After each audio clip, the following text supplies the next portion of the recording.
எல்லோரும் எப்படி இருக்கீங்க? நல்லா இருக்கீங்களா? பட்டர் முறுக்கு எப்படி பண்ணுறதுன்னு பார்க்கலாம்.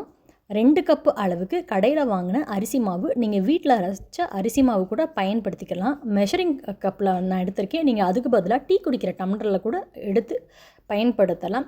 இப்போ 2 கப்பு மாவுக்கு 2 டேபிள் ஸ்பூன் பொரிகடலையை மிக்சியில் நல்லா பொடி பண்ணி நல்லா நைஸாக பொடி பண்ணிடணும். 2 டேபிள் ஸ்பூன் அளவே சரியாக இருக்கும். ஒரு டீஸ்பூன் அளவுக்கு 10 நிமிஷத்துக்கு முன்னாடி எடுத்து வச்ச பட்டர் சேர்த்து 1 டீஸ்பூன் சீரகம், 1 டீஸ்பூன் ஓமத்தை கையில் நல்லா கசக்கிட்டு சேர்த்துட்டு ஒரு டீஸ்பூன் பெருங்காயத்தூள்.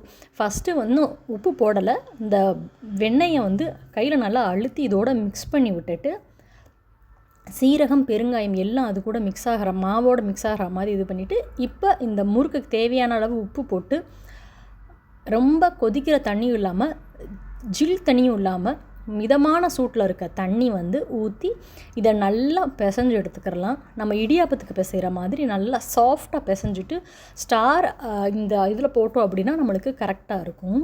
நம்ம முறுக்கு குழலில் மாவை வச்சு நல்லா கொதிக்கிற எண்ணெயில் பொறுமையாக சுட்டெடுத்தோம் அப்படின்னா நல்ல வெண்ணெய் போல் நம்மளுக்கு பட்டர் முறுக்கு தயாராகிடுச்சுங்க.